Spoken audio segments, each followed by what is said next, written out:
पे maximum muscle thickness है वहाँ से आपने सरकमफ्रेंस लेना है, जिस भी रीजन का आपको कहते हैं, लेग का या साइड। 2 घंटे से बोल रही हूँ, इससे ज़्यादा नहीं हो सकता, ठीक है। अब खुद खामोश हो गए तो मेरी आवाज़ आ जाएगी, ठीक है। टोन में आपने क्या करना है, टोन में आपने लोअर लिम्ब की टोन चेक करने के लिए पेशेंट के लिम्ब्स को पैसिवली मूव करा। टोन आपको फील होगी, टोन कोई नजर आने वाली चीज नहीं, ठीक है।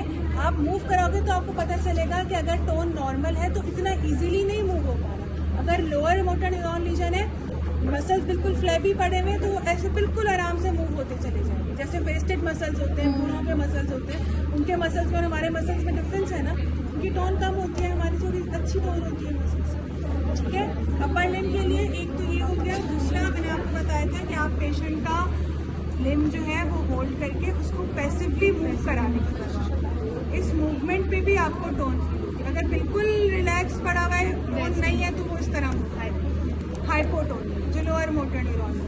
अगर स्पैस्टिक है तो उसमें बिल्कुल रिजिड पड़ा रहेगा, मूव नहीं होगा। फिर इसमें रिजिडिटी में आपको 2-3 चीज़ें बताई थी कि क्लैस्प नाइफ में जब आप रेंज ऑफ मूवमेंट इंक्रीज करेंगे तो जो रिजिडिटी है वो डिक्रीज होती जाएगी। लेड पाइप में through out the range of movement rigidity उतनी ही रहेगी, इक्वल, दिस इज ट्रू, ठीक है। फिर उसके बाद पावर में हमने क्या कहा था, पावर के ग्रेडिंग्स में पता नहीं क्यों तुम लोग इतना कंफ्यूज हो रहे हो। ग्रेड 0 क्या है, ग्रेड 1 क्या है, फ्लिकरिंग कॉन्ट्रैक्शंस। मींस आपने पेशेंट को कहा कि अपना पाँव उठाएं बेड से, तो वो जब उठाने की कोशिश करेगा तो नहीं उठा पाएगा, फ्लिकरिंग कॉन्ट्रैक्शंस। अभी सिर्फ कमांड देनी है, आपने अभी रेजिस्टेंस नहीं दिया। क्रैम्प्स डिफरेंट होते हैं, क्रैम्प्स आपको नजर नहीं आते। जो फ्लिकरिंग कॉन्ट्रैक्ट जैसे ट्विचिंग होती है हल्की सी, वैसे, ठीक है।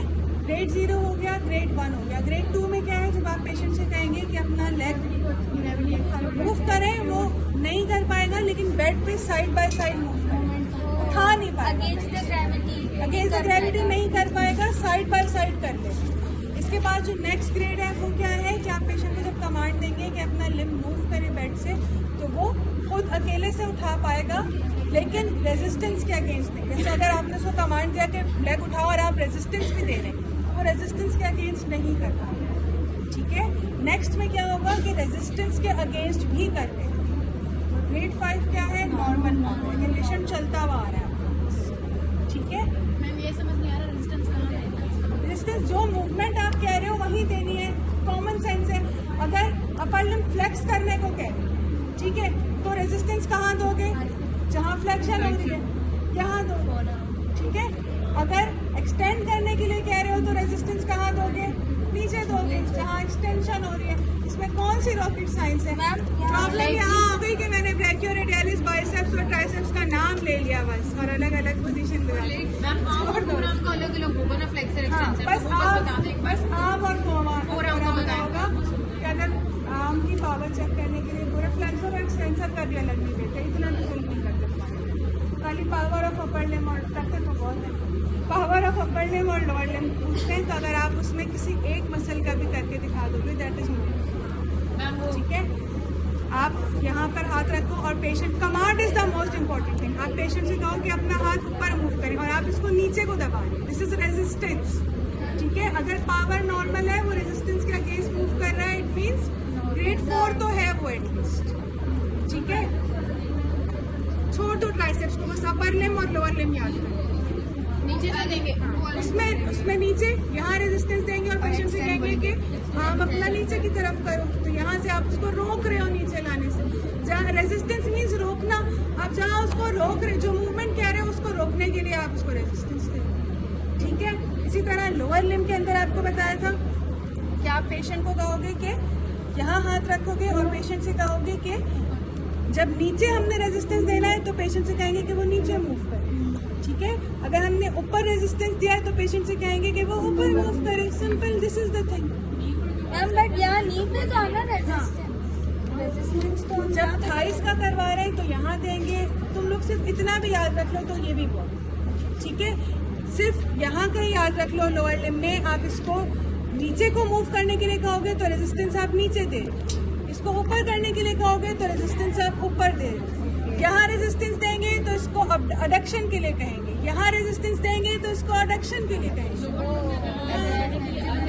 भाई जो भी आपने मूवमेंट बोली है, कैंसिल कर दो एडक्शन।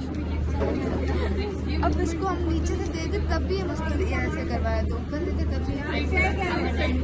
हाँ रखेंगे तो आप क्या कह रहे हो? उसको हम जो मार्किंग करेंगे वो कमांड कि आपने पेशेंट को क्या कहा है। अगर लोअर लिम्ब की पावर चेक करने के लिए कहा है तो आपने उसको प्रोसीजर एक्सप्लेन कैसे किया, उसका एक्सपोजर कैसे किया और उसको कहा क्या करने की, उसको बताया क्या कि मैं यहाँ पर आपको पकड़ूंगा और आपने मेरे हाथ की तरफ मूव करना है, अपना पाँव मेरे हाथ की तरफ जोर लगाना, ठीक है। दिस इज द कमांड जिसपे हम आपको नंबर दें, ठीक है।